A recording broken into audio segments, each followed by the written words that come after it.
Okay, ಇನ್ನೊಂದು online ತರಗತಿಗೆ ಸ್ವಾಗತ. ಕಳೆದ ತರಗತಿಯಲ್ಲಿ ನಾವು ರಾಗಿ ಮುದ್ದೆಯ ಮಹತ್ವ, ರಾಗಿ ಮುದ್ದೆಯ ರಾಗಿ ಮುದ್ದೆ ಎನ್ನುವುದು ಯಾವ ರೀತಿ ಈ ಸಮಾಜದ ತಿರಸ್ಕೃತಕ್ಕೆ ಒಳಗಾಗಿದೆ, ಅದರ ಮಹತ್ವ ಏನು, ರಾಗಿ ಕ್ರಾಂತಿ ಮಾಡಿದವರು ಯಾರು ಇಲ್ಲಿ ಕರ್ನಾಟಕದಲ್ಲಿ, ರಾಗಿಯಿಂದ ನಮ್ಮ ದೇಹಕ್ಕೆ ಸಿಗುವಂತಹ ಪೌಷ್ಟಿಕಾಂಶಗಳು ಏನು, ರಾಗಿ ಏನಂತಾರೆ ಆಧುನಿಕ ಯುಗದಲ್ಲಿ ಯಾವ ರೀತಿ ರೂಪಾಂತರಗೊಂಡಿದೆ. ರಾಗಿ ಅಂದರೆ ಮೊದಲೇ ಕೇವಲ ರೊಟ್ಟಿ ಮತ್ತು ಮುದ್ದೆ ಮಾತ್ರ ಸಿಗ್ತಾಯಿತ್ತು, ಈಗ ಇಡ್ಲಿ ಸಿಗ್ತಾಯಿದೆ, ರಾಗಿ ಗಂಜಿ ಸಿಗುತ್ತೆ, ಎಲ್ಲ ರೀತಿ ಮಾರ್ಪಾಡುಗಳನ್ನು ಹೊಂದಿದೆ ಅಂತ ನಾವು ಕಳೆದ ತರಗತಿಯಲ್ಲಿ ನೋಡಿದ್ವಿ. ಇವತ್ತಿನ ತರಗತಿಯಲ್ಲಿ ಪದ್ಯ ಭಾಗದ ಇದು ಎರಡನೇ ಪದ್ಯ, ವಚನಗಳು. ಅಲ್ಲಮ ಪ್ರಭು ಅವರು ಬರೆದಂತಹ ವಚನಗಳಿವೆ. ವಚನಗಳಲ್ಲಿ ಅದು ಏಕವಚನ ಬಹುವಚನ ಅಂತ ಹೇಳ್ತೀವಿ, ಅದು ವಚನ ಅಲ್ಲರಿ. ವಚನ ಅಂದರೆ ಹಿತನುಡಿಗಳು ಅಂತ ಅರ್ಥ. ಒಂದು ಅರ್ಥದಲ್ಲಿ ಹೇಳುವುದಾದರೆ ಹಿತನುಡಿಗಳು. ಈ 12ನೇ ಶತಮಾನದಲ್ಲಿ ನಮ್ಮ ಬಸವ ಕಲ್ಯಾಣದಲ್ಲಿ ಒಂದು ಕ್ರಾಂತಿ ಜರುಗಿತು. ಅದನ್ನು ವಚನ ಕ್ರಾಂತಿ ಅಂತ ಕರೀತಾರೆ. ಆ ವಚನ ಕ್ರಾಂತಿಯಲ್ಲಿ ಒಂದು ಪ್ರಮುಖವಾದಂತಹ ಸುಮಾರು ವಚನಕಾರರು ಬರ್ತಾರೆ. ಅಲ್ಲಮ ಪ್ರಭು, ಅಣ್ಣ ಬಸವಣ್ಣ, ಮತ್ತು ಅಕ್ಕ ಮಾದೇವಿ, ಮಡಿವಾಳ ಮಾಚಯ್ಯ, ಈ ರೀತಿ ಸುಮಾರು ವಚನಕಾರರು ಬಂದೋಗಿದ್ದಾರೆ. ಅಂತಹವರ ಕೆಲವು ವಚನಗಳನ್ನು ಇಲ್ಲಿ ನಿಮಗೆ ವಚನಗಳು ಎನ್ನುವ ಒಂದು ಪೀಠಿಕೆಯ ಆಧಾರದ ಮೇಲೆ 3 ಜನದ ವಚನಗಳನ್ನು ನೀಡಿದ್ದಾರೆ. ಅದರಲ್ಲಿ ಮೊಟ್ಟ ಮೊದಲನೇದಾಗಿ ಅಲ್ಲಮ ಪ್ರಭು ಅವರ ವಚನ. ಅಲ್ಲಮ ಪ್ರಭು ಅಂದರೆ ಅವರ ಅಂಕಿತ ನಾಮ ಗುಹೇಶ್ವರ ಅಂತ ಹೇಳ್ತೀವಿ ನಾವು. ಅಲ್ಲಮ ಪ್ರಭು ಇವರು ಮೂಲತಃ ಎಲ್ಲಿಯವರು? ಅಲ್ಲಮ ಪ್ರಭು ಎಲ್ಲಿಯವರು ಮತ್ತು ಅವರು ಈ ಸಮಾಜಕ್ಕೆ ನೀಡಿದ ಕೊಡುಗೆ ಏನು? ಅಂದರೆ ಈ ಕಲ್ಯಾಣದಲ್ಲಿ ಕ್ರಾಂತಿ ಏನಾಗುತ್ತೆ ನೋಡ್ರಿ, ಆ ಕ್ರಾಂತಿಗೆ ಅವರು ಏನು ಕೊಡುಗೆಯನ್ನು ನೀಡಿದರು, ಅವ್ರ ಮಹತ್ವ ಏನು, ಅವ್ರ ಮಹತ್ವ ಏನು, ಮತ್ತು ಅವರು ಈ ಸಮಾಜಕ್ಕೆ ನೀಡಿದ ಕೊಡುಗೆಗಳು ಏನು ಎನ್ನುವುದರ ಬಗ್ಗೆ ನೋಡೋಣ. ಅದಕ್ಕೆ ಮುಂಚಿತವಾಗಿ ನಾವು ಅಲ್ಲಮ ಪ್ರಭು ಅವರ ಜೀವನದ ಬಗ್ಗೆ ಒಂದು ಸ್ವಲ್ಪ ಗಮನಿಸೋಣ. ಇಲ್ಲಿ ಶಿವಮೊಗ್ಗ ಜಿಲ್ಲೆಯ ಬಳ್ಳಿಗಾವೆ ಇವನ ಜನ್ಮಸ್ಥಳ. ಇವರು ಹುಟ್ಟಿದಲ್ಲಿ ಶಿವಮೊಗ್ಗ ಜಿಲ್ಲೆಯ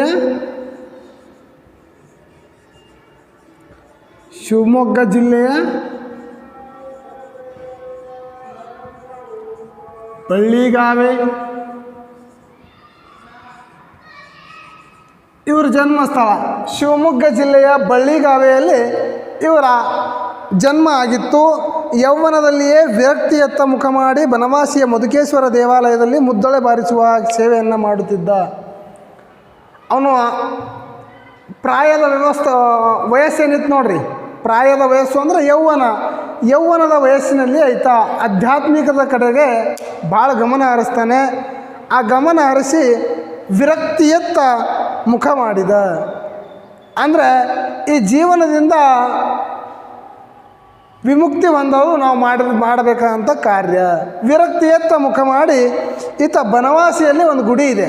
ಬನವಾಸಿ ಕದಂಬರ ಕಾಲದಲ್ಲಿರುವಂತಹ ಒಂದು ರಾಜಧಾನಿ, ಅಲ್ಲಿ ಮಧುಕೇಶ್ವರ ದೇವಾಲಯ ಅಂತ ಇದೆ. ಆ ಮಧುಕೇಶ್ವರ ದೇವಾಲಯದಲ್ಲಿ ತಬಲ ಅಥವಾ ಮದ್ದಳೆ ವಾದಕನಾಗಿದ್ದ. ಅಲ್ಲೊಂದು ಬಾರಿಸುವಂಥ ಜಾಗಟೆ ಈಗ ನಮಗೆ ಒಂದು ಮಂದಿರ ಇದೆ ಅಂದರೆ ಮಂದಿರದಲ್ಲಿ ವಿವಿಧ ನಾದಗಳು ಇರ್ತವೆ. ಅಂತಹ ಅಲ್ಲಿ ಒಂದು ಮುದ್ದಳೆ ಬಾರಿಸುವಂತಹ ಸೇವೆಯನ್ನು ಮಾಡುವಂತಹ ಈತ ಮುಂದೆ ಏನು ಮಾಡ್ತಾನೆ ನೋಡ್ರಿ, ಶಿವನ ಧ್ಯಾನದಲ್ಲಿ ಆಸಕ್ತನಾಗಿ ಆಳವಾದ ಆತ್ಮಚಿಂತನೆ ನಡೆಸಿ ತನ್ನ ಕಾಣಿಕೆಯನ್ನು ವಚನಗಳಲ್ಲಿ ಪ್ರಕಟಿಸಿದ್ದಾನೆ. ನೋಡ್ರಿ, ಈತ ಆ ಮದ್ದಳೆಯನ್ನು ಬಾರಿಸುತ್ತಾ ಶಿವನ ಧ್ಯಾನದಲ್ಲಿ ಲೀನನಾಗ್ತಿದ್ದ. ತನ್ನ ಯೌವನದ ಪ್ರಾಯದಲ್ಲಿ ಮಧುಕೇಶ್ವರ ದೇವಾಲಯದಲ್ಲಿ ಮದ್ದಳೆ ಬಾರಿಸುವಂಥ ಒಬ್ಬ ಹುಡುಗ ತನ್ನನ್ನು ತಾನೇನು ಮಾಡ್ದ ಅಂದರೆ ದೇವರಿಗೆ ಅರ್ಪಿಸಿಕೊಂಡ. ತಾನು ಆಧ್ಯಾತ್ಮಿಕತವನ್ನು ರೂಢಿಸಿಕೊಂಡ ತನ್ನ ಜೀವನದಲ್ಲಿ. ಆತ ಸದಾ ಧ್ಯಾನಮಗ್ನನಾಗಿ ಕೂಳ್ತಾ ಇದ್ದ, ಆತ್ಮಚಿಂತನೆ ನಡೆಸಿದ. ಆತ ಈ ಆತ್ಮ ಇದು ಮಾಡ ನೋಡ್ರಿ, ಆತ್ಮಚಿಂತನೆ ಏನು ಮಾಡ ನೋಡ್ರಿ. ಆ ಆತ್ಮ ಚಿಂತನೆಯಿಂದ ಅವನಿಗೆ ತಿಳಿದಂಥ ವಿಚಾರಗಳು, ಅವನು ಅನುಭವಿಸಿದಂಥ ಅನುಭವಗಳು, ಆತನು ಗ್ರಹಿಸಿದಂತಹ ಬುದ್ಧಿ, ಅವನು ಗ್ರಹಿಸಿದಂತಹ ಏನಂತಾರ ಜ್ಞಾನ, ಆ ಜ್ಞಾನವನ್ನು ಒಂದು ವಚನಗಳ ಮೂಲಕ ಪ್ರಕಟಿಸಿ ನಿಮ್ಮೆಲ್ಲರಿಗೆ ಬದುಕಿಗೆ ದಾರಿದೀಪವಾಗಿದ್ದಾರೆ ನಮ್ಮ ಅಲ್ಲಮ ಪ್ರಭುಗಳು. ಅಲ್ಲಮ ಪ್ರಭುಗಳು ಅನುಭವ ಮಂಟಪದ ಅಧ್ಯಕ್ಷನಾಗಿದ್ದ. ಅನುಭವ ಮಂಟಪ ಅಂದರೆ ಇದು ಎಲ್ಲಿ ಬತ್ರಿ? ಇದು ಬಸವ ಕಲ್ಯಾಣದಲ್ಲಿ 12ನೇ ಶತಮಾನದಲ್ಲಿಯೇ ಒಂದು, ಈಗ ಪಾರ್ಲಿಮೆಂಟ್ ಮಾದರಿ ಅಂತೀವಿ ನೋಡ್ರಿ. ಪಾರ್ಲಿಮೆಂಟ್ ಇರುತ್ತೆ, ಹಿಂಗೆಲ್ಲ ಎಮ್ ಎಲ್ ಎಗಳು ಕೂತಿರ್ತಾರೆ, ಒಬ್ಬ ಅಧ್ಯಕ್ಷ ಇರ್ತಾನೆ. ಅವರೆಲ್ಲ ಏನು ಮಾಡ್ತಾರೆ, ಡಿಬೇಟ್ ಮಾಡ್ತಾರೆ. ಏನಂದರೆ ವಾದ ವಿವಾದಗಳನ್ನು ಮಾಡ್ತಾರೆ. ಒಂದು ಮಸೂದೆ ಮಂಡನೆ ಆಗಬೇಕಂದ್ರೆ ಅದನ್ನು ಎಲ್ಲ ಮಂಡಿಸ್ತಾರೆ, ಅದರ ಪರ ವಿರೋಧ ವ್ಯಕ್ತಪಡಿಸ್ತಾರೆ. ಅದೇ ರೀತಿ 12ನೇ ಶತಮಾನದಲ್ಲಿ ಬಸವ ಕಲ್ಯಾಣದಲ್ಲಿ ಒಂದು ಈ ಅಸೆಂಬ್ಲಿ ಮಾದರಿಯ ಅಂದರೆ ವಿಧಾನಸಭೆ ಅಂತೀವಿ ನೋಡ್ರಿ, ಆ ವಿಧಾನಸಭೆಯ ಮಾದರಿಯಲ್ಲಿ ಒಂದು ಸಭೆಯನ್ನು ಏರ್ಪಡಿಸ್ತಾರೆ. ಆ ಸಭೆಯ ಶೂನ್ಯ ಪೀಠದ ಅಧ್ಯಕ್ಷರೇ ಯಾರಾಗಿರ್ತಾರೆ? ಶೂನ್ಯ ಪೀಠದ ಅಧ್ಯಕ್ಷ ಯಾರಾಗಿರ್ತಾರೆ ಅಂದರೆ ಅಲ್ಲಮ ಪ್ರಭುಗಳು. ಅಲ್ಲಮ ಪ್ರಭುಗಳು ಈ ಶೂನ್ಯ ಪೀಠದ ಅಧ್ಯಕ್ಷರಾಗಿರ್ತಾರೆ. ಅಲ್ಲಿ ಸರ್ ಇದು ಅಸೆಂಬ್ಲಿ ಇದ್ದಂಗೆ ಇತ್ತು ರೀ, ಅಲ್ಲಿ ಒಬ್ಬ ಅಧ್ಯಕ್ಷ ಇರ್ತಿದ್ದ ಅಂತ ಹೇಳಿದ್ರಿ. ಅಲ್ಲಿ ಏನು ಎಲ್ಲ ಮಾತುಕತೆಗಳು ಏನಾಗ್ತಾಯಿದ್ವು ಅಂದರೆ ಜಾತೀಯತೆ, ಲಿಂಗಭೇದ, ಮೇಲು ಕೀಳು, ಬಡವ ಬಲ್ಲಿದ, ಉಳ್ಳವನು ಇಲ್ಲದವನು, ಈ ರೀತಿಯ ಸಮಸ್ಯೆಗಳನ್ನು ಸಮಾಜದಲ್ಲಿರುವಂತಹ ಸಮಸ್ಯೆಗಳನ್ನು ಅಲ್ಲಿ ನೇರಾನೇರವಾಗಿ ಅಂದರೆ ತೀಕ್ಷ್ಣವಾಗಿ ಅದನ್ನು ಖಂಡಿಸ್ತಾ ಇದ್ದರು ಅವರು. ಜಾತೀಯತೆಯನ್ನು ಅಂದಾಗ ಮಾತ್ರ ಆಗಿನ ಕಾಲದಲ್ಲಿ ಅಂತಹ ಯಾರು ಭಕ್ತಿ ಭಂಡಾರಿ ಬಸವಣ್ಣನವರು ಏನು ಮಾಡಬೇಕಾಯಿತು? ಬಹಳಷ್ಟು ಕಷ್ಟಗಳನ್ನು ಎದುರಿಸಬೇಕಾಯಿತು. 12ನೇ ಶತಮಾನದಲ್ಲಿ ಜಾತೀಯತೆಯನ್ನು ಖಂಡಿಸಿ ದಯವಿಲ್ಲದ ಧರ್ಮ ಯಾವುದಯ್ಯ, ದಯವೇ ಬೇಕು ಸಕಲ ಪ್ರಾಣಿಗಳಿಗೆ. ನೋಡ್ರಿ, ಇವೆಲ್ಲ ವಚನಗಳು. ಇವುಗಳ ಸಾರ ಅರಿಬೇಕು ಅಂದರೆ ನಾವು ಅವನ್ನು ಓದಬೇಕು, ಅವನ್ನು ಅರ್ಥೈಸ್ಕೊಳ್ಬೇಕು. ಅದೇ ರೀತಿ ಇಲ್ಲಿ ಅಲ್ಲಮ ಪ್ರಭು ಅವರ ವಚನವನ್ನು ನಿಮಗಿಟ್ಟಿದ್ದಾರೆ. ಇದೇನಿತ್ತು ನೋಡ್ರಿ, ಅನುಭವ ಮಂಟಪದ ಶೂನ್ಯ ಪೀಠದ ಅಧ್ಯಕ್ಷರು ಅಲ್ಲಮ ಪ್ರಭುಗಳಾಗಿದ್ದರು ಅಂತ ತಿಳಿದು ಬರ್ತದೆ. ಬಸವಣ್ಣ, ಅಕ್ಕ ಮಹಾದೇವಿ, ಚನ್ನಬಸವಣ್ಣ, ಸಕಲೇಶ, ಮಾದರಸ ಮುಂತಾದವರು ಶರಣರಿಗೆ ಮಾರ್ಗದರ್ಶಕನಾಗಿದ್ದನು. ನೋಡ್ರಿ, ಇವರು ಅಲ್ಲಮ ಪ್ರಭುಗಳು ಎಂಥವರಾಗಿದ್ರು ಅಂದರೆ ಅಕ್ಕ ಮಹಾದೇವಿ, ಅಣ್ಣ ಬಸವಣ್ಣ. ನೋಡ್ರಿ, ಅಕ್ಕ ಮಹಾದೇವಿ, ಅಣ್ಣ ಬಸವಣ್ಣ, ಚನ್ನಬಸವಣ್ಣ ಮತ್ತು ಸಕಲೇಶ ಮಾದರಸ ಕೂಡ ಇವರಿಗೆ ಮರುಳಾಗಿದ್ದರು, ಅಂದರೆ ಮಾರ್ಗದರ್ಶಕರಾಗಿದ್ದರು. ಇವರ ಜ್ಞಾನ ಭಂಡಾರ, ಇವರ ವಚನಗಳು ಹೇಗಿದ್ವು ಅಂದರೆ ಅಂತಹ ಒಬ್ಬ ಮಹಾನ್ ವ್ಯಕ್ತಿ ಬಸವಣ್ಣನವರು ಸಹ ಇವರನ್ನು ಹಾಡಿ ಹೊಗಳುವ ರೀತಿ ಇವರು ವಚನಗಳನ್ನು ಪ್ರಕಟಿಸಿದ್ದಾರೆ ಅಂತ ತಿಳಿದು ಬರ್ತದೆ. ಅಲ್ಲಮ ಪ್ರಭುವಿನ ವಚನಗಳು ಪ್ರತಿಭಟನಾತ್ಮಕ, ವಿಚಾರಾತ್ಮಕ ಮತ್ತು ವಿಮರ್ಶಾತ್ಮಕ ಅಂಶಗಳನ್ನು ಸತ್ಯಾನ್ವೇಷಣೆಯ ದಿಕ್ಕಿಗೆ ಕೊಂಡೊಯ್ಯುತ್ತವೆ. ನೋಡ್ರಿ, ಅಲ್ಲಮ ಪ್ರಭುಗಳ ವಚನ ಹೇಗಿವೆ ಅಂದರೆ ಭಾಳ ತೀಕ್ಷ್ಣವಾಗಿವೆ. ಅವು ಪ್ರತಿಭಟನೆ ಮಾಡುವಂತಹ ನಿಟ್ಟಿನಲ್ಲಿ ಕೊಂಡೊಯ್ಯುತ್ತವೆ ನಮ್ಮನ್ನು. ನಾವು ಅಲ್ಲಮ ಪ್ರಭುಗಳ ವಚನವನ್ನು ಧ್ಯಾನವಿಟ್ಟು ಓದುವುದರಿಂದ, ಅವುಗಳನ್ನು ಅರ್ಥೈಸುವುದರಿಂದ ನಾವು ಪ್ರತಿಭಟನೆಯ ದಾರಿಯನ್ನು ನಡಿಬೇಕಾಗುತ್ತೆ. ವಿಚಾರಾತ್ಮಕವಾಗಿವೆ ಅವುಗಳನ್ನು. ಒಂದು ಸಾರಿ ಅವುಗಳ ವಿಚಾರವನ್ನು ಅವು ವಚನಗಳನ್ನು ಓದ್ರಿ ಅಂದರೆ ವಿಚಾರ ಮಾಡ್ಲಿಕ್ಕೆ ಪ್ರಾರಂಭ ಮಾಡ್ತೀರಿ. ಅವು ವಿಮರ್ಶಾತ್ಮಕವಾದ ಅಂಶಗಳನ್ನು ಒಳಗೊಂಡಿವೆ ಅಂತ ತಿಳಿದು ಬರ್ತದೆ. ಇಂತಹ ಸಂದರ್ಭದಲ್ಲಿ ಅವನ ವಾಕ್ಶಕ್ತಿ ಹಾಗೂ ಪದಪ್ರಯೋಗಗಳು ನೆರವಾಗುತ್ತವೆ. ನೋಡ್ರಿ, ಅವ್ರ ವಾಕ್ಶಕ್ತಿ ಹೇಗಿದೆ ಅಂದ್ರೆ ನಮ್ಮನ್ನು ಆ ವಚನಗಳು ಓದ್ರೆ ನಾವು ಹಿಂಗೆ ಸುಮ್ಮನೆ ಕುಂದ್ರಂಗಿಲ್ಲ ರೀ. ಅಷ್ಟು ಪ್ರಭಾವಿ ವಚನಗಳನ್ನು ಇವರು ಬರೆದಿದ್ದಾರೆ ಅಂತ ನಮಗೆ ತಿಳಿದು ಬರ್ತದೆ. ಹೇಳಲಿಚ್ಛಿಸಿದ್ದನ್ನು ಅಳುಕದೆ ಹೇಳುವುದು ಇವರ ವಚನಗಳ ವೈಶಿಷ್ಟ್ಯ. ನಾವು ಏನೋ ಹೇಳಕ್ಕೆ ಹೋಗಿದ್ದೇವ್ರಿ, ಅವ ಎದುರಿನ ಮನುಷ್ಯ ಏನೋ ತಿಳ್ಕೊತಾನಪ್ಪ ಅಂಥೇಳಿ ನಾವೇನು ಮಾಡ್ತೀವಿ, ಅಂಜಿ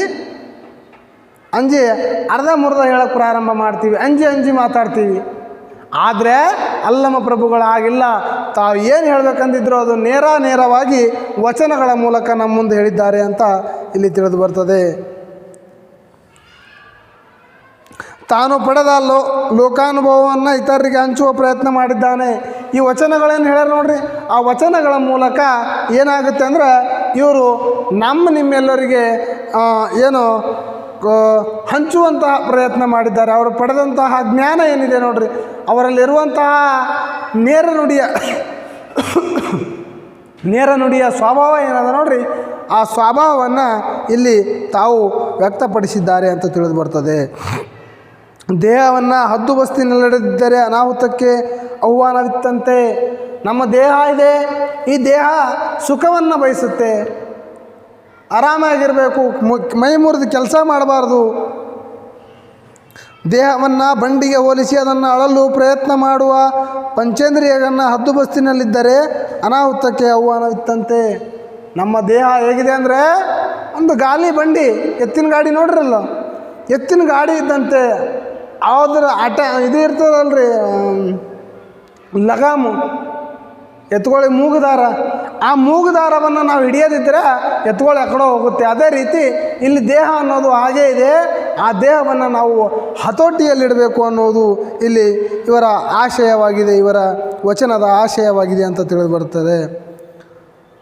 ಆ ಬಂಡಿಗೆ ಹೋಲಿಸಿ ಅದನ್ನು ಆಳಲು ಪ್ರಯತ್ನ ಪಡುವ ಪಂಚೇಂದ್ರಿಯಗಳನ್ನು ಹದ್ದುಬಸ್ತಿನಲ್ಲಿ ಇಡದಿದ್ದರೆ ಅನಾಹುತಕ್ಕೆ ನೋಡ್ರಿ, ಇದು ದೇಹ ಎಂಬುದು ಒಂದು ಗಾಡಿ, ಬಂಡಿ, ಎತ್ತಿನ ಬಂಡಿ ಇದ್ದಂಗೆ. ಆ ಬಂಡಿ ಯಾರು ಸವಾರಿ ಮಾಡ್ತಾ ಇದ್ದಾರೆ? ಪಂಚೇಂದ್ರಿಯಗಳು. 5 ಇಂದ್ರಿಯಗಳು ಅಲ್ರಿ, ಆ ಪಂಚೇಂದ್ರಿಯಗಳು ಕಣ್ಣು, ಮೂಗು, ಬಾಯಿ, ನಾಲಿಗೆ.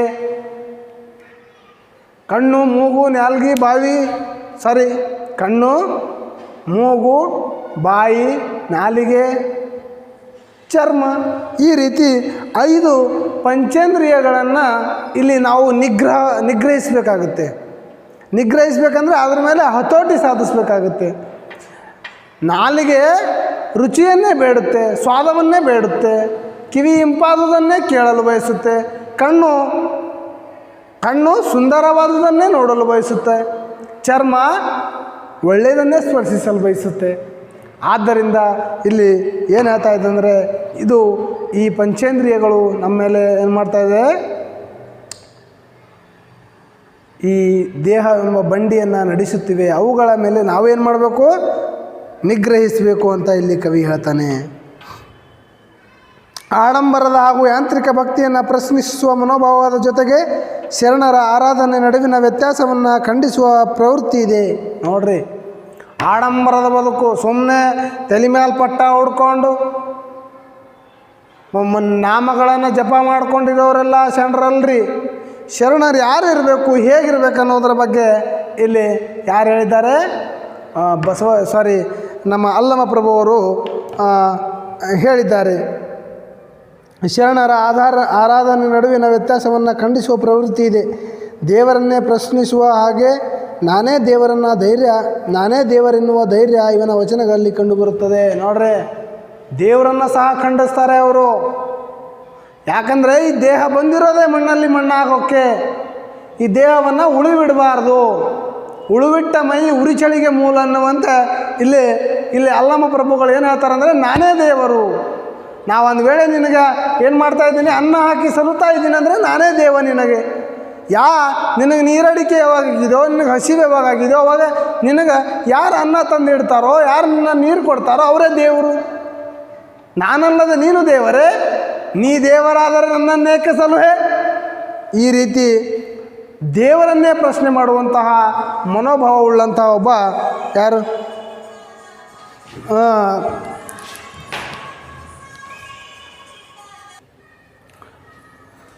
ಇಲ್ಲಿ ಈ ರೀತಿ ಏನಂದರೆ ದೇವರನ್ನೇ ಪ್ರಶ್ನಿಸುವಂತಹ ಒಂದು ಸ್ವಭಾವವುಳ್ಳಂತಹ ಒಬ್ಬ ವಚನಕಾರ ಅವರು ಯಾರಾದರೂ ಇದ್ದರೆ ಅವರು ನಮ್ಮ ಅಲ್ಲಮ ಪ್ರಭುಗಳು ಮಾತ್ರ ಅಂತ ತಿಳಿದು ಬರ್ತದೆ. ಅಲ್ಲಮ ಪ್ರಭುಗಳು ವಚನಗಳ ಮೂಲಕ ಏನನ್ನು ಹೇಳಿದ್ದಾರೆ ಅನ್ನೋದನ್ನು ಇಲ್ಲಿ ಸ್ವಲ್ಪ ನೋಡೋಣ, ನಾವು ಗಮನಿಸಿ ನೋಡ್ರಿ. ವಚನಗಳಲ್ಲಿ ಏನು ಹೇಳಿದ್ದಾರೆ ಅಂತ.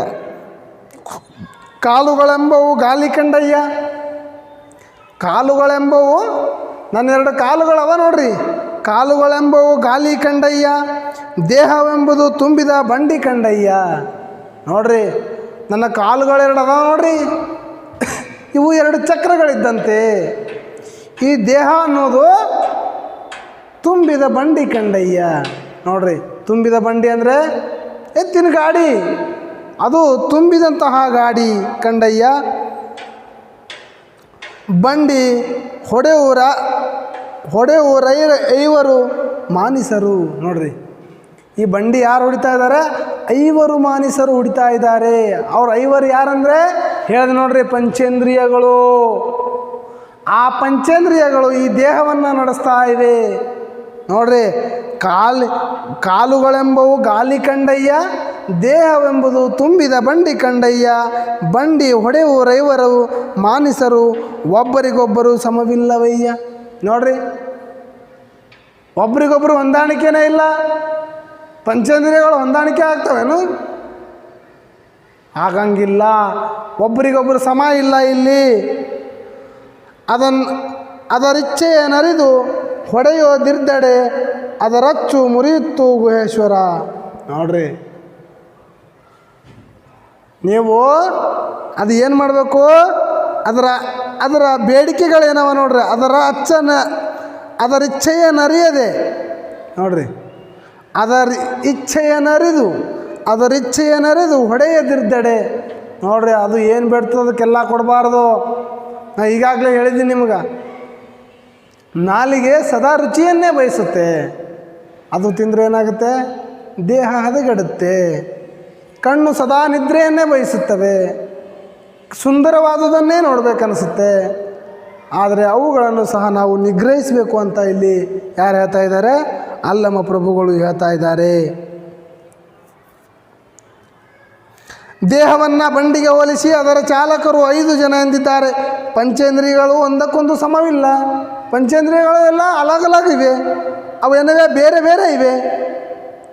ಸುಂದರವಾದುದು ಕಣ್ಣು ಕಾಣುವುದು, ನಮಗೆ ಹಿತವಾದುದನ್ನು ಕೇಳುವುದು, ಮೂಗು ಸುಗಂಧವನ್ನು ಅಗ್ರಗಣಿಸುವುದು, ನಾಲಿಗೆ ರುಚಿಯನ್ನೇ ಸವಿಯುವುದು, ಚರ್ಮ ಹಿತವಾದುದನ್ನೇ ಸ್ಪರ್ಶಿಸುವುದು. ತಮ್ಮ ಕರ್ಮಗಳಿಗೆ ಅನುಸಾರವಾಗಿ ನಮ್ಮನ್ನು ಸೆಳೆಯುತ್ತವೆ. ಅವುಗಳನ್ನು ಮನಸ್ಸನ್ನು ಹಿಡಿತದಲ್ಲಿಟ್ಟು ಶಿವನಲ್ಲಿ ಕೇಂದ್ರೀಕರಿಸದಿದ್ದರೆ ದೇಹವೆಂಬುದು ಅಚ್ಚು ಮುರಿದು ಬೀಳಿ ಬಿದ್ದು ನುಚ್ಚಾಗುತ್ತದೆ ಅಂತ ಹೇಳ್ತಾನೆ. ಇವು ದೇಹದ ಅಂಗಗಳು, ಇವೆಲ್ಲ ಹಿತವನ್ನೇ ಬಯಸ್ತವೆ. ಪಂಚೇಂದ್ರಿಯಗಳು ಇವು ಬೇಡದನ್ನೆಲ್ಲ ಕೊಡ್ತಾ ಹೋದರೆ, ನಿನ್ನ ಮನಸ್ಸು ನಿಗ್ರಹಿಸದೇ ಹೋದರೆ, ಶಿವನ ಧ್ಯಾನವನ್ನು ಮಾಡದೇ ಹೋದರೆ, ನಿನ್ನ ದೇಹವೆಂಬ ಗಾಡಿ ಅದಲ್ಲ, ಅದರ ಅಚ್ಚು ಮುರಿತದೆ. ಅಚ್ಚಂದರೆ ಕೀಲು ಮುರಿದು ಮೂಲೆಗೆ ಬೀಳುತ್ತೆ, ಅದು ಮುರಿದು ಹಾಳಾಗುತ್ತೆ ಅಂತ ಇಲ್ಲಿ ನಮ್ಮ ಯಾರು ಅಲ್ಲಮ ಪ್ರಭುಗಳು ಹೇಳ್ತಾರೆ. ಹೊಟ್ಟೆಯ ಮೇಲೆ ಕಟ್ಟುಗರದ ಮೊಟ್ಟೆಯ ಕಟ್ಟಿದಡೇನು ಹಸಿವು ಹೋಗುವುದೇ, ಅಂಗದ ಮೇಲೆ ಲಿಂಗ ಸ್ವಾಯತ್ತವಾದಡೇನು ಭಕ್ತನಾಗಬಲ್ಲನೆ. ಇಟ್ಟ ಕಲ್ಲು ಮೆಳೆಯ ಮೇಲೆ ಸಿಲುಕಿದಡೆ ಆ ಕಲ್ಲು ಲಿಂಗವೇ, ಆ ಮೆಳೆ ಭಕ್ತನೇ. ಇಟ್ಟಾತ ಗುರುವೇ ಇಂತಪ್ಪವರ ಕಂಡಡೆ ನಾಚುವೆನಯ್ಯ ಗುಹೇಶ್ವರ. ನೋಡ್ರಿ, ಯಾವ ರೀತಿ ವಿಡಂಬನೆ ಮಾಡ್ತಾರೆ ಇಲ್ಲಿ, ಯಾವ ರೀತಿ ಭಕ್ತರನ್ನು ಏನು ಮಾಡ್ತಾ ಇದ್ದಾರೆ ಇವರು ಶುದ್ಧಗೊಳಿಸ್ತಾ ಇದ್ದಾರೆ. ನೋಡ್ರಿ, ನಿನಗೆ ಹಸಿವಾಗಿದೆ, ನೀವು ಭಾವಿಸ್ಕೋರ ಆ ರೀತಿ. ನಿನಗೆ ಹಸಿವಾಗಿದೆ, ಹಸಿವಾದಾಗ ನೀನು ಒಂದು ರೊಟ್ಟೆ ನಂತರ ಬುತ್ತಿಯನ್ನು ಹೊಟ್ಟೆ ಮೇಲೆ ಕಟ್ಕೊಂಡ್ರೆ ಹಸಿವು ಕಡಿಮೆ ಆಗುತ್ತಾ ನಿನಗೆ? ಪ್ರಶ್ನೆ ಮಾಡ್ತಾರೆ, ವಿಡಂಬನೆ ಮಾಡ್ತಾರೆ. ಇಲ್ಲಿ ಪ್ರಶ್ನಿಸ್ತಾ ಇದ್ದಾರೆ ನಿಮ್ಮನ್ನು. ಯಾರು ಡಾಂಬಿಕ ಭಕ್ತಿಯನ್ನು ಮಾಡ್ತಾರೆ ಅವರನ್ನು ಪ್ರಶ್ನಿಸ್ತಾ ಇದ್ದಾರೆ. ಏನು ಹೇಳ್ತಾ ಇದ್ದಾರೆ ಅಂದರೆ, ಹೊಟ್ಟೆಯ ಮೇಲೆ ಕಟ್ಟುಗರದ ಮೊಟ್ಟೆಯನ್ನು ಕಟ್ಟಿದಡೇನು ಹಸಿವು ಹೋಗುವುದೇ. ನೋಡ್ರಿ, ಹೊಟ್ಟೆ ಮೇಲೆ ಹಸಿವಾಗಿದೆ ನಿನಗೆ, ಆ ರೊಟ್ಟಿ ಬುತ್ತಿಯನ್ನು ಹೊಟ್ಟೆ ಮೇಲೆ ಕಟ್ಟಿದರೆ ಹಸಿ ಹೋಗುತ್ತಾ ನಿನಗೆ? ಇಲ್ಲ. ಅದೇ ರೀತಿ ಅಂಗದ ಮೇಲೆ ಸ್ವಾಯತ್ತವಾದಡೇನು ಭಕ್ತನಾಗವಲ್ಲನೆ. ನೋಡ್ರಿ, ಅಂಗದ ಮೇಲೆ ಲಿಂಗವನ್ನು ಕಟ್ಕೊಂಡವನು ಎಂದಿಗೂ ಭಕ್ತನಾಗಲ್ಲ. ಯಾವ ರೀತಿ ವಿಡಂಬನೆ ಮಾಡ್ತಾ ಇದ್ದಾನೆ ನೋಡ್ರಿ. ಹಸಿವಿಗೆ ಇಲ್ಲೇನು ಹೋಲಿಸ್ತಾನೆ? ಆಧ್ಯಾತ್ಮಿಕತೆ ಧ್ಯಾನಕ್ಕನ್ನು ಹೋಲಿಸಿದ್ದಾನೆ. ಹಸಿವು ಅನ್ನೋದು ಒಳಗಿದೆ. ನಿನ್ನ ಮೇಲಂಗ ಏನಂತಾರೆ, ಮೇಲೆ ಲಿಂಗ ಕಟ್ಕೊಂಡಿದ್ರೆ ಏನೂ ಆಗೋದಿಲ್ಲ. ನಿನ್ನ ಒಳಗೆ ಲಿಂಗ ಬೇಕು. ನೀ ರೊಟ್ಟಿ ಇದೆಯಲ್ಲ, ರೊಟ್ಟಿ ಮ್ಯಾಲೆ ಕಟ್ಕೊಂಡಂಗೆ ಲಿಂಗ ಮ್ಯಾಲೆ ಕಟ್ಕೊಂಡ್ರೆ ಹಸಿವು ಹೋಗಲ್ಲ. ರೊಟ್ಟಿಯನ್ನು ತಿಂದ ಮೇಲೆ ಅದು ನಮ್ಮ ಹೊಟ್ಟೆಯಲ್ಲಿ ಹೋದ್ಮೇಲೆ ಹಸಿವು ಕಡಿಮೆ ಆಗುತ್ತೆ, ನಮಗೆ ದಾಹ ನೀಗುತ್ತೆ. ಅದೇ ರೀತಿ ನೀನು ಕೇವಲ ಆಡಂಬರಕ್ಕಾಗಿ ಲಿಂಗವನ್ನು ಕಟ್ಟಿದರೆ ಲಿಂಗಾಯತನಾಗಲ್ಲ. ನೀನು ಶರಣನಾಗಲು ಸಾಧ್ಯವಿಲ್ಲ. ಇಲ್ಲಿ ಕವಿ ಅದನ್ನೇ ಹೇಳಲು ಇಚ್ಛಿಸ್ತಾ ಇದ್ದಾನೆ. ವಚನಕಾರ ನಮ್ಮ ಗುಹೇಶ್ವರ ಅಲ್ಲಮ ಪ್ರಭು ಅವರು, ಅಂಗದ ಮೇಲೆ ಲಿಂಗ ಸ್ವಾಯತ್ತವಾದಡನೆ ಭಕ್ತನಾಗವಲ್ಲನೆ. ಆತ ಭಕ್ತನ, ಲಿಂಗ ಯಾರೂ ಕಟ್ಕೋಬೋದು, ಆದರೆ ಅವ ನಿಜವಾದ ಭಕ್ತನಲ್ಲ. ಇಟ್ಟ ಕಲ್ಲು ಮೇಳೆಯ ಮೇಲೆ ಸಿಲುಕಿದಡೆ ಆ ಕಲ್ಲು ಲಿಂಗವೇ. ಕಲ್ಲ ಎಲ್ಲೋ ಒಂದು ಗಿಡದಾಗ ಸಿಕ್ಕಿಬಿದ್ದಿದೆ, ಪೋದೆಯಲ್ಲಿ, ಅದು ಅಲ್ಲಿ ಸಿಕ್ಕಿಬಿದ್ದಲೇ ಲಿಂಗ ಆಗುತ್ತಾ? ನೋಡ್ರಿ, ಇಟ್ಟ ಕಲ್ಲು ಮೇಳೆಯ ಮೇಲೆ ಸಿಲುಕಿದಡೆ, ಕಲ್ಲು ಗಿಡದ ಮೇಲೆ ಸಿಕ್ಕಿಬಿದ್ದಿದೆ, ಅದು ಲಿಂಗ ಆಗುತ್ತಾ? ಹಾಗಾದ್ರೆ ಆ ಗಿಡ ಏನು ಭಕ್ತನಾಗುತ್ತಾ? ನೋಡ್ರಿ, ಪ್ರಶ್ನೆ ಹೇಗೆ ಮಾಡ್ತಾ ಇದ್ದಾನೆ. ಇಟ್ಟ ಕಲ್ಲು ಮೇಳೆಯ ಮೇಲೆ ಸಿಲುಕಿದಡೆ ಆ ಕಲ್ಲು ಲಿಂಗವೇ. ಆ ಕಲ್ಲು ಗಿಡದ ಮೇಲೆ ಸಿಕ್ಕಿಬಿದ್ದಿದೆ, ಅದು ಲಿಂಗ ಆಗ್ಲಿಕ್ಕೆ ಸಾಧ್ಯನಾ? ಆ ಗಿಡ ಶಿವಭಕ್ತನಾಗಲು ಸಾಧ್ಯನಾ? ಆ ಗಿಡ ಭಕ್ತನಾಗಲು ಸಾಧ್ಯನಾ? ಆ ಕಲ್ಲು ಲಿಂಗವೇ, ಆ ಮೇಳೆ ಭಕ್ತನೇ, ಇಟ್ಟಾತ ಗುರುವೇ. ಇಂಥಪ್ಪವರ ಕಂಡಡೆ ನಾಚುವೆನಯ್ಯ ಗುಹೇಶ್ವರ. ಇಂಥವರನ್ನು ಕಂಡು ಏನೋ ನನಗೆ ನಾಚಿಕೆ ಬರುತ್ತೆ ಅಂತ ಹೇಳ್ತಾನೆ.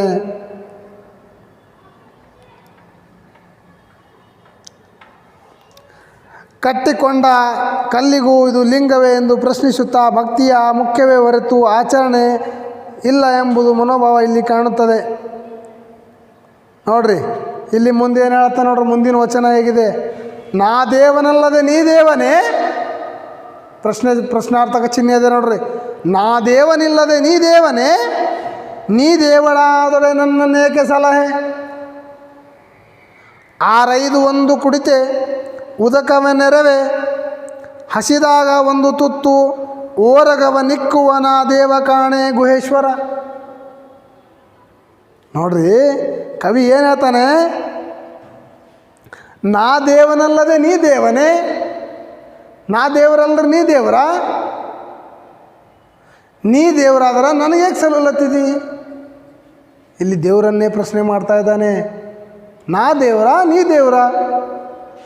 ಹಾಗಾದರೆ ನೀ ದೇವ ಆದ್ರೆ ನನಗೆ ಯಾಕೆ ಸಲ್ಲುವಲ್ಲತ್ತಿದ್ದಿ? ಸಲ್ಲಬೇಡ ನನಗೆ.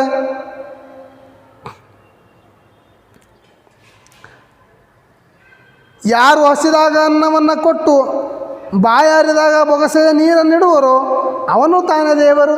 ನೋಡ್ರಿ, ಇಲ್ಲಿ ಏನು ಹೇಳ್ತಾ ಇದ್ದಾನೆ? ಹಸಿದಾಗ ಅನ್ನ, ದಣಿದಾಗ ನೀರು ಯಾರು ಕೊಡ್ತಾರೋ ಅವನು ಮಾತ್ರ ದೇವರು. ನೋಡ್ರಿ, ಅಲ್ಲಮ ಪ್ರಭು ಅನ್ನವನ್ನು ನೀರನ್ನು ಕೊಡುತ್ತಿರುವುದರಿಂದ ನಾನೇ ದೇವರು ಎಂದು ಹೇಳುತ್ತಾ ನೀನು ದೇವನಾಗಿದ್ದರೆ ನನ್ನನ್ನು ಏಕೆ ಸಲ್ಲುತ್ತೀರಿಯೇ? ನೋಡ್ರಿ ಹೆಂಗೆ ಹೇಳ್ತಾನೆ. ಯಾರು ಹಸಿದಾಗ ಅನ್ನ ಕೊಡ್ತಾರೋ, ನೀರು ಕೊಡ್ತಾರೋ, ಅವರ ದಾಹವನ್ನು ನೀಗಿಸ್ತಾರೋ ಅವರು ದೇವರಾಗಲು ಸಾಧ್ಯ. ನೀನು ಹೇಗೆ ದೇವರಾದಿ? ದೇವರನ್ನೇ ಪ್ರಶ್ನೆ ಮಾಡುವಂತಹ ಮನೋಭಾವ ಇಲ್ಲಿಟ್ಕೋತಾರೆ ಇವರು. ನೋಡ್ರಿ, ಮುಂದೆ ಹೋಗ್ತಾರೆ ಹಂಗೆ. ಒಂದು ಓಗರ ನಿಕ್ಕುವನೇನ ದೇವ ಕಾಣೆ ಗುಹೇಶ್ವರ.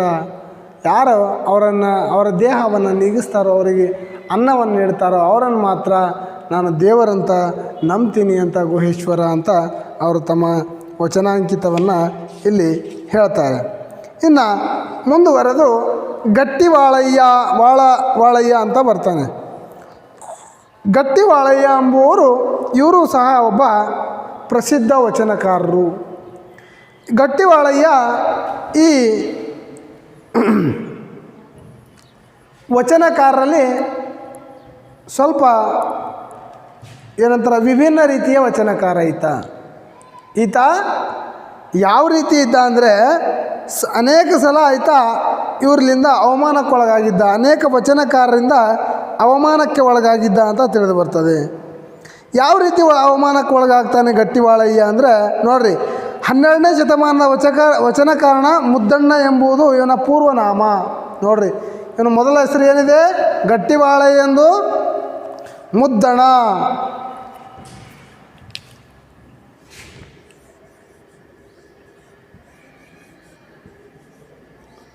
ಮುದ್ದಣ ಎನ್ನುವುದು ಗಟ್ಟಿವಾಳಯ್ಯನ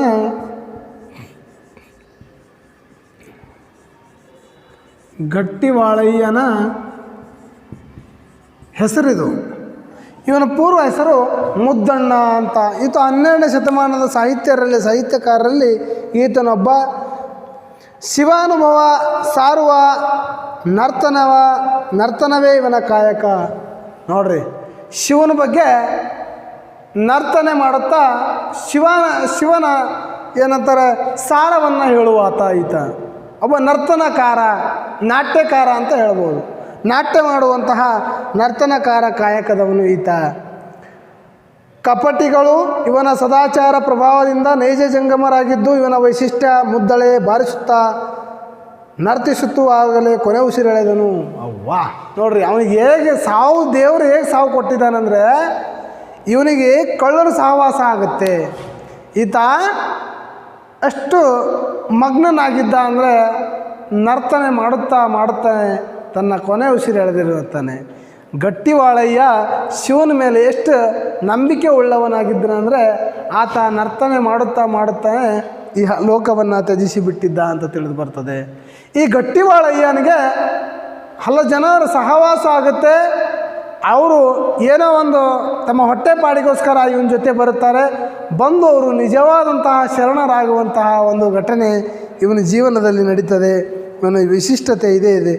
ಗಟ್ಟಿವಾಳಯ್ಯನ ತನ್ನ ವಚನಗಳನ್ನು ಡಾಂಬಿಕ ಭಕ್ತರ ನಡವಳಿಕೆಗಳನ್ನೆಲ್ಲ ವ್ಯರ್ಥವೆನ್ನುತ್ತಾನೆ. ನೋಡ್ರಿ, ತನ್ನ ಇಡೀ ವಚನದ ತುಂಬ ಎಲ್ಲ ಆತ ಏನು ಹೇಳಿದಾನೆಂದರೆ ಡಾಂಬಿಕ ಭಕ್ತರೇನಿದ್ದಾರೆ. ನೋಡ್ರಿ, ಡಾಂಬಿಕ ಭಕ್ತರಂದರೆ ಆಡಂಬರ, ಸುಮ್ಮ ಮಂದಿ ಕಣ್ಣಿಗೆ ಪೂಜೆ ಮಾಡೋದು.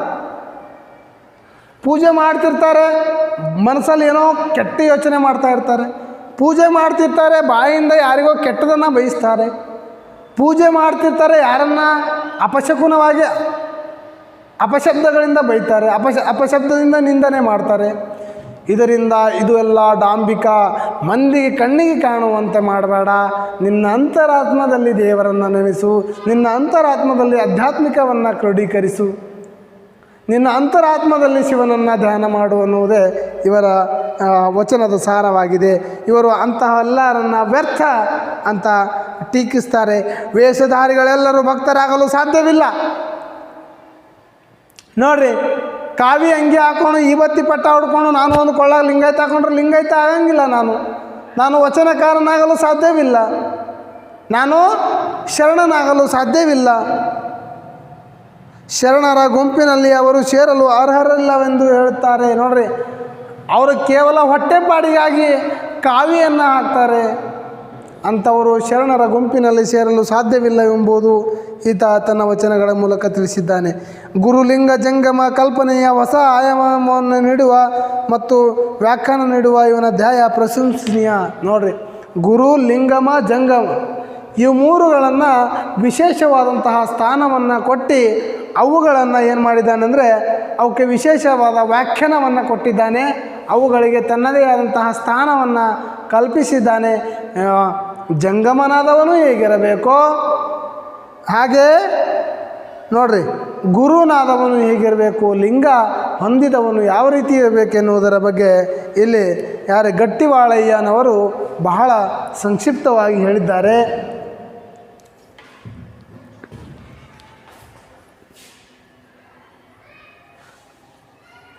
ಓಕೆ, ಇವತ್ತು ನೋಡ್ರಿ, ಹಾಗೆ ಇವರಿಗೆ ನೋಡ್ರಿ, ಇವರು ವಚನಗಳು ನೋಡ್ರಿ, ಇವರು ವಚನದ ಸಾರ ಏನಿದೆ ಅಂತ ನೋಡೋಣ.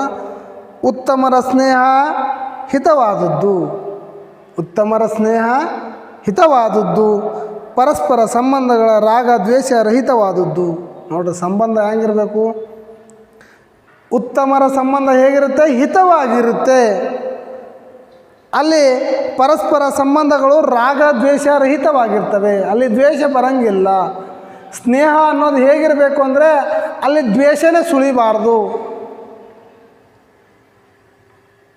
ನಿಯಮಗಳ ಇಕ್ಕಟ್ಟಿಗಿಂತ ಮಧುರ ಬಾಂಧವ್ಯಗಳು ಮುಖ್ಯ. ದೋಸ್ತ ಅದ ಹಿಂಗೆ ಇರಬೇಕು, ಇಷ್ಟೇ ಇರಬೇಕು, ಇಷ್ಟೇ ಮಾತಾಡಬೇಕು ಅನ್ನುವ ನಿಯಮಗಳಿಗಿಂತ ನಮ್ಮ ಇಬ್ಬರ ಏನು ಬಾಂಧವ್ಯ ಅದ ನೋಡ್ರಿ, ಆ ಬಾಂಧವ್ಯ ಭಾಳ ಮುಖ್ಯವಾಗಿರಬೇಕು ಅಂತ ಇಲ್ಲಿ ಗಟ್ಟಿವಾಳಯ್ಯ ಹೇಳ್ತಾನೆ. ನಡೆ ನುಡಿ ಪ್ರಮಾಣಬದ್ಧವಾಗಿರುವುದೇ ಜೀವನ. ನೋಡ್ರಿ, ನಡೆಯಿಂದ ನುಡಿಯಿಂದ ಯಾರು ಪ್ರಮಾಣಬದ್ಧನಾಗಿರ್ತಾನೋ ಅವನು ಮಾತ್ರ ಈ ಜೀವನದಲ್ಲಿ ಬದುಕಲು ಯೋಗ್ಯ, ಅವನ ಜೀವನ ಮಾತ್ರ ಭಾಳ ಸಫಲವಾದಂತಹ ಜೀವನ ಅಂತ ಇಲ್ಲಿ ಗಟ್ಟಿವಾಳಯ್ಯ ಅವರು ಹೇಳ್ತಾರೆ. ಗಟ್ಟಿವಾಳಯ್ಯ ಮುಂದುವರೆದು ತನ್ನ ವಚನಗಳನ್ನು ಈ ರೀತಿ ಪ್ರಸ್ತುತಪಡಿಸ್ತಾನೆ. ಇರುವ ಕೈದಿಂಗೆ ದಯಧರ್ಮದ ಮೊನೆ ಉಂಟೆ. ಒಂದು ಚಾಕು ಇದೆ, ಏನಿದೆ? ಒಂದು ಚಾಕು ಇದೆ ಅಂತ ಇಟ್ಕೊಳ್ಳೋಣ. ಆ ಚಾಕುಗೆ ದಯೆ ಧರ್ಮ ಎನ್ನುವುದು ಮೊನೆ ಅಂದರೆ ಕೊನೆ ಉಂಟೆ. ಅದು ಎಷ್ಟು ಜನಕ್ಕೆ ಬೇಕು ಅಷ್ಟು ಜನಕ್ಕೆ ಚುಚ್ಕೊಂಡು ಹೋಗುತ್ತೆ. ಇರುವ ಕೈದಿಂಗೆ ದಯಧರ್ಮದ ಮೊನೆ ಉಂಟೆ. ನೋಡ್ರಿ, ಕೇಳ್ತಾನೆ, ಪ್ರಶ್ನೆ ಮಾಡ್ತಾನೆ. ಇಲ್ಲಿ ಇರುವ ಚೂರಿಗೆ ಏನಾದರೂ ದಯೆ ಧರ್ಮ ಇರುತ್ತಾ? ಅದಕ್ಕೇನಾದರೂ ಕೊನೆ ಅನ್ನೋದು ಇರುತ್ತಾ ಅಂತ ಪ್ರಶ್ನೆ ಮಾಡ್ತಾನೆ. ಕಾಳೊರಗದ ದಾಡೆಯಲ್ಲಿ ಅಮೃತದ ಸುದೆ ಉಂಟೆ. ಕಾಳು ಉರಗ ಅಂದರೆ ಕಾಳಿಂಗ ಸರ್ಪ, ಹಾವಿದೆ, ದೊಡ್ಡದಾದಂಥ ಹಾವಿದೆ. ಆ ಹಾವು ಏನು ಹೆಡೆ, ಅದ್ರ ಬಾಯಿ ಹಲ್ಲಿದೆ ನೋಡ್ರಿ, ಆ ಹಲ್ಲಿನಲ್ಲಿ ಅಮೃತದ ಸುದೆ ಉಂಟೆ. ಅದು ಹಾವಿದೆ, ಅದರಲ್ಲಿ ಏನಿರುತ್ತೆ? ವಿಷ ಇರುತ್ತೆ. ಆ ವಿಷದಲ್ಲಿ ಏನಾದರೂ ಆ ಹಲ್ಲಿನ ತುದಿಯಲ್ಲಿ ಏನಾದರೂ ಅಮೃತ ಉಂಟೆ. ನೋಡ್ರಿ, ಒಂದು ಆಯುಧ ಇದೆ, ಆ ಆಯುಧಕ್ಕೆ ಏನಾದರೂ ದಯೆ ಧರ್ಮ ಇರುತ್ತಾ? ಆ ಆಯುಧ ಯಾರಿಗೆ ಬೇಕಾದರೂ ಚುಚ್ಚಬೋದು. ಅದು ಇವತ್ತು ನಂಗೆ ಚುಚ್ಚಿದ್ರೆ ಚುಚ್ಚುತ್ತೆ, ನಿಮ್ಮನ್ನು ಚುಚ್ಚಿದ್ರೆ ಇನ್ನೊಬ್ಬರನ್ನು ಚುಚ್ಚುತ್ತೆ. ಅದಕ್ಕೇನಾದರೂ ದಯೆ ಧರ್ಮ ಇರುತ್ತಾ? ಅದಕ್ಕೆ ಕೊನೆ ಅನ್ನೋದು ಇದೆಯಾ ಅಂತ ಪ್ರಶ್ನೆ ಮಾಡುತ್ತಾ ಏನತಾನೆ? ಕಾಳಿಂಗ ಸರ್ಪದ ಬಾಯಿಯಲ್ಲಿ ಅಮೃತದ ಸುದೆ ಉಂಟೆ. ಅಮೃತದ ಸ್ವಾದ ಇದೆಯಾ? ಹಾವಿನ ಬಾಯಲ್ಲಿ ವಿಷ ಇರುತ್ತೆ, ಹಾವಿನ ಹಲ್ಲಿನಲ್ಲಿ ವಿಷ ಇರುತ್ತೆ, ಅಲ್ಲೇನಾದರೂ ಅಮೃತ ಸಿಗುತ್ತಾ ಅಂತ ಪ್ರಶ್ನೆ ಮಾಡ್ತಾರೆ. ಕೂಟವ ಕುಡಿ ಸಮಯನೊಂದಲ್ಲಿ ಅಜಾತನ ಬಲ್ಲರೆ. ನೋಡ್ರಿ, ಏನು ಹೇಳ್ತಾನೆ? ಇನ್ನೊಂದು ಸಾರಿ ನೋಡ್ರಿ, ಏನು ಹೇಳ್ತಾನೆ? ಕೂಟವ ಕೂಡಿ ಸಮಯನೊಂದಲ್ಲಿ ಅಜಾತವನ ಬಲ್ಲರೆ. ಗಟ್ಟಿವಾಳಯ್ಯ ಏನು ಹೇಳ್ತಾನೆ ಇಲ್ಲಿ? ಕೊಲ್ಲುವ ಆಯುಧಗಳಿಗೆ ಧರ್ಮದ ಮೊನೆ ಇರುವುದೇ, ಅಂತೆಯೇ ಉಗ್ರ ಸರ್ಪಗಳ ಹಲ್ಲಿನಲ್ಲಿ ಅಮೃತದ ರುಚಿ ಇರುತ್ತದೆ. ಹೊಟ್ಟೆ ಪಾಡಿಗೋಸ್ಕರ ಜಂಗಮ ವೇಷ ಧರಿಸಿದವರೆಲ್ಲ ಶಿವನನ್ನು ಹೇಗೆ ಅರಿಯುವರು ಎಂದು ಪ್ರಶ್ನಿಸುತ್ತಾನೆ. ನೋಡ್ರಿ, ಇಲ್ಲೇನಾಗ್ತದೆ? ಕೂಟವ ಕೂಡಿ ಸಮಯನೊಂದಲ್ಲಿ ಅಜಾತನವೋ ಬಲ್ಲರೆ. ಒಂದು ಕೂಟ ಇದೆ, ಗುಂಪಿದೆ. ಆ ಗುಂಪಿನಲ್ಲಿ ಎಲ್ಲರೂ ಏನು ಮಾಡಿದ್ದಾರೆ? ಸೇರಿಕೊಂಡು ವೇಷವನ್ನು ಹಾಕ್ಕೊಂಡಿದ್ದಾರೆ. ಕೇವಲ ಅವರು ಹೊಟ್ಟಿಪಾಡಿಗಾಗಿ ವೇಷವನ್ನು ಹಾಕ್ಕೊಂಡಿದ್ದಾರೆ. ಶಿವನನ್ನು ಅವರು ಕಾಣಲಿಕ್ಕೆ ಸಾಧ್ಯ ಇದೆಯಾ? ಅವರು ಶಿವನನ್ನು ಸೇರಲು ಸಾಧ್ಯ ಇದೆಯಾ ಅಂತ ಪ್ರಶ್ನೆ ಮಾಡ್ತಾರೆ ಇಲ್ಲಿ. ನೋಡ್ರಿ, ಶಿವನನ್ನು ಅರಿಯರು ಎಂದು ಪ್ರಶ್ನಿಸುತ್ತಾ ಇಂತಹ ವೇಷಧಾರಿಗಳು ಶಿವಶರಣರ ಗುಂಪಿನಿಂದ ಬೇರೆ, ಅಂತಹವರಿಗೆ ಶಿವ ದೊರೆಯುವುದಾದರೂ ಹೇಗೆ ಎಂಬುದು ಇವನ ಪ್ರಶ್ನೆ. ಹೇಳ್ರಿ, ಏನಾಗ್ತಾನೆ? ಕೂಟವ ಕೂಡಿ ಸಮಯನೊಂದಲ್ಲಿ ಅಜಾತ ಬಲ್ಲರೆ. ನನಗೆ ನಿಮ್ಮೊಳಗೆನ್ನೇತರ ಮಾತು. ವೇಷಧಾರಿಗಳೆಲ್ಲ ನಮ್ಮ ಕೂಟಕ್ಕೆ ಹೊರಗು ಚಿಕ್ಕ ಪ್ರಿಯ ಸಿದ್ಧಲಿಂಗ ಇಲ್ಲ ಇಲ್ಲ ಎಂದೆ. ನೋಡ್ರಿ, ನಾವು ಅಂಥವರ ಗುಂಪಿನಲ್ಲಿ ನಾವಿಲ್ಲ, ನಾವು ಅಂಥವರ ಗುಂಪಿಗೆ ಸೇರುವುದಿಲ್ಲ ಅಂತ ಅವರು ಈ ಮೂಲಕ ತಮ್ಮ ಏನು ಕಳಕಳಿಯನ್ನು ವ್ಯಕ್ತಪಡಿಸ್ತಾರೆ. ತಪವೆಂಬುದು ಬಂಧನ. ನೋಡ್ರಿ, ತಪವೆಂಬುದು ಬಂಧನ, ನೇಮವೆಂಬುದು ತಗವು. ನೋಡ್ರಿ, ತಪ ಎಂಬುದು ಬಂಧನ. ನೀವು ತಪ ಮಾಡಬೇಕಾಗತ್ತೆ. ತಪ ಜಪ ಮಾಡುವುದು ಆಧ್ಯಾತ್ಮಿಕದ ಒಂದು ಮಾರ್ಗ. ಅದು ನಮ್ಮನ್ನು ನಾವು ಅಧ್ಯಾತ್ಮಕ್ಕೆ ಅರ್ಪಿಸ್ಕೊಂಡ್ರೆ ಅಲ್ಲಿ ತಪವೆಂಬುದು ನಾವು ಮಾಡಲೇಬೇಕಾಗುತ್ತೆ. ಇಲ್ಲಿ ಏನು ಹೇಳ್ತಾ ಇದ್ದಾನೆ? ತಪವೆಂಬುದು ಬಂಧನ, ನೇಮವೆಂಬುದು ತಗವು, ಶೀಲವೆಂಬುದು ಸೂತಕ. ಶೀಲವೆಂಬುದು ಸೂತಕ ಆದಾಗ ನೋಡ್ರಿ, ಕವಿ ಏನು ಹೇಳ್ತಾ ಇದ್ದಾನೆ ಇಲ್ಲಿ? ಧ್ಯಾನ, ತಪಸ್ಸು, ವ್ರತ ಎಂಬುದು ಮನಸ್ಸಿಲ್ಲದೆ ಆಚರಿಸಿದರೆ ಜನರಿಗೆ ತಪಸ್ಸೆಂಬುದು ಬಂಧನವಾಗಿಯೂ, ನೇಮವೆಂಬುದು ಕಟ್ಟಪಾಡವಾಗಿಯೂ, ನಡತೆ ಎಂಬುದು ಮೈಲಿಗೆಯಾಗಿಯೂ ಕಾಡುವುದು. ಇಂತಹ ನಿರ್ಬಂಧಗಳೆಲ್ಲ ನನಗೆ ಕಾರಣವಾಗಿ ಆ ನಗೆಯಿಂದ ಕೋಪ ದ್ವೇಷ ಉಂಟಾಗಿ ಶಿವ ಅಲ್ಲಿ ಇಲ್ಲದವನಾಗುತ್ತಾನೆ. ಹಂಗೆ ಹೇಳ್ತಾನೆ ನೋಡ್ರಿ. ನಿನಗೆ ತಪ ಮಾಡುವುದೇ ಒಂದು ಬಂಧನವಾದರೆ, ನಿನಗೆ ನೇಮ ಮಾಡುವುದು ಒಂದು ಕಟ್ಟುಪಾಡಾದರೆ, ಶೀಲವೆಂಬುದು ಸೂತಕವಾದರೆ, ನಿನ್ನ ನಡತೆ ಅನ್ನೋದೇ ನಿನಗೆ ಸೂತಕವಾದರೆ, ಕಟ್ಟಿನ ವೃತವ ಭಾಷೆ ಎಂಬುದು ನಗೆಗೀಡಾಯಿತು. ನೋಡು, ನೀ ಎಲ್ಲ ಆ ವ್ರತ ಏನು ಹಿಡ್ದಿದ್ದು ನೋಡು, ಆ ವ್ರತ ಎಂಬುದು ಹೇಗಾಗಿದೆ ಅಂದರೆ ನಗೆ ಪಾಟಲೆಗೆ ಈಡಾಗಿದೆ. ನೀನು ಏನೋ ವ್ರತ ಹಿಡ್ದಿದ್ದಿ, ದೇವ್ರ ಮೇಲೆ ಉಪವಾಸ ಇದ್ದಿ, ಉಪವಾಸ ಇದ್ದುದೇ ನಿನಗೆ ದೊಡ್ಡ ತಲೆನೋವು ಆಗುವುದಾದರೆ ನೀನು ದೇವರನ್ನು ಕಾಣಲು ಹೇಗೆ ಸಾಧ್ಯ? ಅದು ಒಂದು ನಗೆ ಪಾಟಲಿಗೆ ಈಡಾಗುತ್ತೆ ಅಂತ ಇಲ್ಲಿ ಕವಿ ಹೇಳ್ತಾನೆ. ಗಟ್ಟಿವಾಳಯ್ಯ ಹೇಳ್ತಾನೆ, ನಗೆ ಹೊಗೆ ಒಣ್ಣಿಯಲ್ಲಿದೆ ಹೊಗೆ ಜಗವಾದಡೆ ಚಿಕ್ಕ ಪ್ರಿಯ ಸಿದ್ಧಲಿಂಗ ಇಲ್ಲ ಇಲ್ಲ ನಿಲ್ಲು ಮಾಡು. ನೋಡ್ರಿ, ಒಂದು ವೇಳೆ ನೀನು ಮಾಡುವಂತಹ ವೃತ್ತವೇ ನಿನಗೆ ಬೇಜಾರು ತಂದರೆ, ಅದು ನಗೆಗೆ ಗುರಿಯಾದರೆ ಅದು ಜಗದಲ್ಲಿ ಆ ದೇವರು ಮೆಚ್ಚನು ಅಂತ ಹೇಳ್ತಾನೆ. ಶಿವ ಇಲ್ಲವಾಗುತ್ತಾನೆ. ಧ್ಯಾನ ತಪಸ್ಸುಗಳೆಲ್ಲ ಮನಸ್ಸಿಟ್ಟು ಆಚರಿಸಬೇಕು ಹೊರತು ಬಲವಂತದಿಲ್ಲ ಎಂದು ಹೇಳುತ್ತಾನೆ. ನೋಡ್ರಿ, ತನುವ ಮರೆಯಬೇಕೆಂದು ಗುರುವ ತೋರಿ. ತನು ಅಂದ್ರೇನು? ಶರೀರ. ತನುವ ಮರೆಯಬೇಕೆಂದು ಗುರುವ ತೋರಿ, ತನ್ನ ದೇಹ ಮೇಲಿನ ಮೋಹವನ್ನು ಬಿಡಬೇಕೆಂದು ಗುರುವನ್ನು ತೋರಿಸಲಾಗಿದೆ. ಈ ದೇಹ ಹೇಗಿದೆ ಅಂದರೆ, ಈ ದೇಹದ ಮೇಲೆ ಭಾಳ ಏನು ಆಸೆ ಇಟ್ಕೊಂಡಿರ್ತೀವಿ ನಾವು. ಈ ದೇಹದ ಏನು ಇದು ಇದೆ ನೋಡ್ರಿ, ಹಂಬಲ. ಈ ದೇಹದ ಮೇಲಿನ ವ್ಯಾಮೋಹ ಏನಿದೆ ನೋಡ್ರಿ, ಆ ವ್ಯಾಮೋಹವನ್ನು ದೂರ ಮಾಡಲು ದೇವರನ್ನು ಗುರುವನ್ನು ತೋರಿ, ಮನವ ಮರೆಯಬೇಕೆಂಬ ಲಿಂಗವ ತೋರಿ. ನೋಡ್ರಿ, ನನ್ನ ಮನಸ್ಸನ್ನು ದೂರ ಮಾಡಬೇಕು, ನನ್ನ ಮನಸ್ಸನ್ನು ಹಿಡಿತದಲ್ಲಿಡಬೇಕು ಅಂತ ಲಿಂಗವ ತೋರಿ, ದೇಹದ ಮೇಲಿನ ವ್ಯಾಮೋಹವನ್ನು ಕಡಿಮೆ ಮಾಡಲು ಗುರುವನ್ನು ತೋರಿ, ಮನದ ವ್ಯಾಮೋಹವನ್ನು ಕಡಿಮೆ ಮಾಡಲು ಲಿಂಗವ ತೋರಿ, ಧನವ ಮರೆಯಬೇಕೆಂದು ಜಂಗಮವ ತೋರಿ. ಜಂಗಮನಿಗೆ ಧನದ ಆಸೆ ಇರಬಾರ್ದು. ಧನ ಅಂದ್ರೇನು? ರೊಕ್ಕ.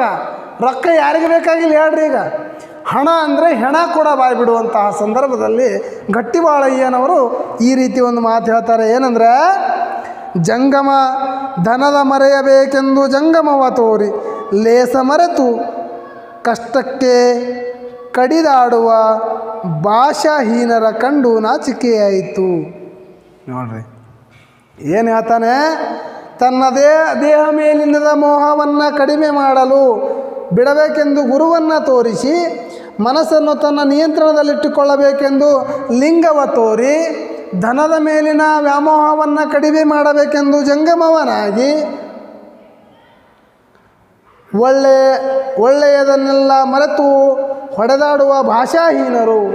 ನೋಡ್ರಿ, ಒಳ್ಳೆಯದನ್ನೆಲ್ಲ ಮರೆತು, ಯಾವುದು ಒಳ್ಳೆಯದಿದೆಯೋ ಅದನ್ನು ಯಾರೂ ಒಪ್ಕೊಳ್ಳಂಗಿಲ್ಲ. ಅದನ್ನು ಯಾರೂ ಅಳವಡಿಸ್ಕೊಳ್ಳಂಗಿಲ್ಲ. ಅವುಗಳನ್ನೆಲ್ಲ ಮರೆತು ಭಾಷಾಹೀನರು, ಮಾತಿಗೆ ನಡೆಯದ ಮೂರ್ಖರು, ಭಾಷಾಹೀನರು ಕಂಡು ನನಗೆ ನಾಚಿಕೆಯಾಯಿತು. ನೋಡ್ರಿ ಹೆಂಗೆ ಹೇಳ್ತಾ ಇದ್ದಾನೆ ಗಟ್ಟಿವಾಳಯ್ಯ. ಎಲ್ಲದಕ್ಕೂ ಒಂದು ಪರಿಹಾರ ಕೊಟ್ಟಿದ್ದಾನೆ ಆತ. ಯಾವ ರೀತಿ ಪರಿಹಾರ ಕೊಟ್ಟಿದ್ದಾನೆ ಅನ್ನೋದು ನೋಡ್ರಿ. ನಿಮಗೆ ಈ ದೇಹದ ಮೇಲೆ ಏನಾದರೂ ವ್ಯಾಮೋಹ ಇದ್ದರೆ ಗುರುವನ್ನು ಧ್ಯಾನ ಮಾಡಿ, ಗುರುವನ್ನು ಅನುಸರಿಸಿ. ಗುರು ದೇಹವನ್ನು ದಂಡಿಸ್ತಾನೆ, ನಿರಂತರ ತಪಸ್ಸನ್ನು ಮಾಡ್ತಾನೆ, ನಿರಂತರ ಉಪವಾಸವನ್ನು ಮಾಡ್ತಾನೆ, ಆತ ಆಧ್ಯಾತ್ಮಿಕತೆಯನ್ನು ಗಳಿಸ್ತಾನೆ. ಒಂದು ವೇಳೆ ನಿಮಗೇನಾದರೂ ಮನಸ್ಸಿನ ಮೇಲೆ ಹಿಡಿತಾ ಇಲ್ಲ ಅಂದರೆ ಲಿಂಗ ಪೂಜೆಯನ್ನು ಮಾಡಿ, ಲಿಂಗ ಪೂಜೆ ಮಾಡಿರಿ ಅಂತ ಇಲ್ಲಿ ಗಟ್ಟಿವಾಳಯ್ಯ ಹೇಳ್ತಾ, ಧನವ ಮರೆಯಬೇಕೆಂದರೆ ಜಂಗಮನಾಗು. ಒಂದು ವೇಳೆ ನಿನಗೇನಾದರೂ ರೊಕ್ಕದ ಮೇಲೆ, ಧನದ ಮೇಲೆ, ಏನಂತಾರೆ ಸಂಪತ್ತಿನ ಮೇಲೆ ವ್ಯಾಮೋಹ ಆದರೆ ನೀನು ಜಂಗಮನಾಗು. ಈ ರೀತಿ ಎಲ್ಲದಕ್ಕೂ ಒಂದೊಂದು ಪರಿಹಾರ ಕೊಟ್ಟಿದ್ದೇನೆ. ಆದರೆ ಇದೆಲ್ಲ ಮರೆತು ಏನು ಮಾಡ್ತಾ ಇದೆ ಜಗತ್ತು? ಒಳ್ಳೆಯದನ್ನು ಬಿಟ್ಟು ಕೆಟ್ಟದನ್ನು ಆಯ್ಕೋತಾ ಇದೆ. ಇಂತಹ ಭಾಷೆಗೆ ತಪ್ಪದ ಭಾಷೆಹೀನರನ್ನು ಕಂಡು ನನಗೆ ನಾಚಿಕೆಯಾಯಿತು. ಚಿಕ್ಕ ಪ್ರಿಯ ಸಿದ್ಧಲಿಂಗ ಇಲ್ಲ ಅಂತ ಅವರು ಹೇಳ್ತಾರೆ. ಇಲ್ಲಿಗೆ ಗಟ್ಟಿವಾಳಯ್ಯ ಮತ್ತು ಅಲ್ಲಮ ಪ್ರಭುಗಳ ವಚನದ ಸಾರಾಂಶವನ್ನು ನಾವು ಇಲ್ಲಿಗೆ ಸಂಪೂರ್ಣವಾಗಿ ಒಂದು ಜ್ಞಾನವನ್ನು ಪಡೆದಿದ್ದೇವೆ. ಮುಂದಿನ ಭಾಗದಲ್ಲಿ ಯಾರ್ದು ಅಕ್ಕ ಮಹಾದೇವಿ ಅವರ ವಚನಗಳನ್ನು ನೋಡೋಣ. ಇದರಲ್ಲಿ ಏನಾದರೂ ನಿಮಗೆ ಸಂಶಯಗಳಿದ್ದರೆ, ಇದರಲ್ಲಿ ಏನಾದರೂ ನಿಮಗೆ ಸಂದೇಹ ವ್ಯಕ್ತವಾದರೆ ದಯಮಾಡಿ ನನ್ನನ್ನು ಸಂಪರ್ಕಿಸಿ. ಜೊತೆಗೆ ನಾನು ಗ್ರಂಥಾಲಯದಲ್ಲಿ ಮುಂಜಾನೆ 8:30ರಿಂದ ಮಧ್ಯಾಹ್ನ 1:30ರವರೆಗೂ ಇರುತ್ತೇನೆ. ತಾವುಗಳು ಬಂದು ಪುಸ್ತಕಗಳನ್ನು ತೆಗೆದುಕೊಂಡು ಹೋಗಬಹುದು. ಓಕೆ, ಇದರಲ್ಲಿ ಏನಾದರೂ ಸಂಶಯವಿದ್ದರೆ ನಮ್ಮನ್ನು ಸಂಪರ್ಕಿಸಿ. ಧನ್ಯವಾದಗಳು.